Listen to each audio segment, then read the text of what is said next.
Kag sa numero 1 sa mga balita, subong nga adlaw.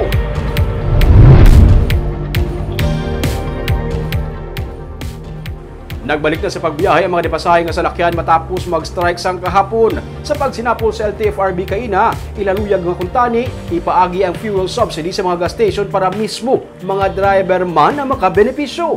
Ma-report si Nico Delfin. Tinuig na nga nagabiyahe sang Central Market Santa Fe nga jeep si Robert. Pero sunod sa iya, wala pa siya nakabaton sang ayuda kung malin sa nagsakang presyo sang produkto petrolyo sa pungsod.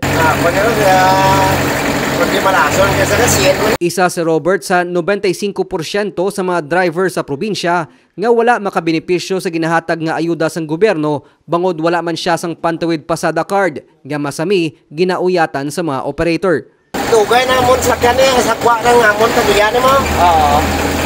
Hindi ang ma-process na tagiyagin. Kami wala. Sa dialogo sa tunga sang katapos ng Transport Group, upod sanday Mayoralty candidate Albi Benitez, Congressman Greg Gasataya kag Stephen Paduano, upod man sa Land Transportation Franchising and Regulatory Board, ginayo sang grupo nga kuntani ipaagi na lang sa mga gas station ang pagpanagtag sang ginalauman nga fuel subsidy. Iniagod riktaman nga makabenepisyo ang driver sa piyakman sang pagsaka sang presyo sang produkto petrolyo. A public office is a public trust. Dapat transparency ng amon mo. Gusto namon mabalaan. Pila gid balang driver sa Bacolod. Pila ka unit ang ari sa Bacolod lang.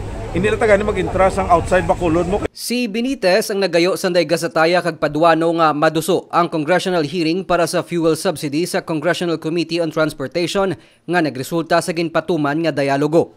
Ginduso naman ni Benitez ang blanket subsidy sa presyo sang produkto petrolyo agod insigida ini nga mabaton sa mga driver kag agod hindi man maapektuhan ang presyo sang iban pang nga mayor nga balaklon sa pagsaka sang presyo sang petroleum products. So if we can just create a subsidy nga daw makusyon anay ang drastic increase ng fuel prices sa tanan nga import products, amo ginata niya ang tahom nga solusyon. Kaya hindi lang na ang public transport ang affected ang aton nga mga logistical transport sa mga pagkaon, ang supply chain, ang mga trucks nga ga-deliver, ang gabiyahe sa barko, no? Kag hindi lang na hasta kuryente masaka. Ang syudad sa Bacolod ang handa man maghatag sang ayuda sa katapos ang transport sector. May established mechanism na kami nga daan.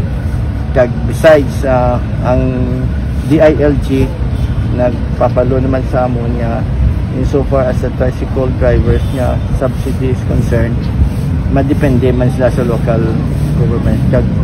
Wala man kami discrimination ni Mayor, no? Okay. Regardless kung ano yung political affiliation. As long as you are entitled to it, we are ready to give it to them. Okay. Ang wala na isa ka-assurance naman. Makonsensya lang na sila galing niya sila ginahimo.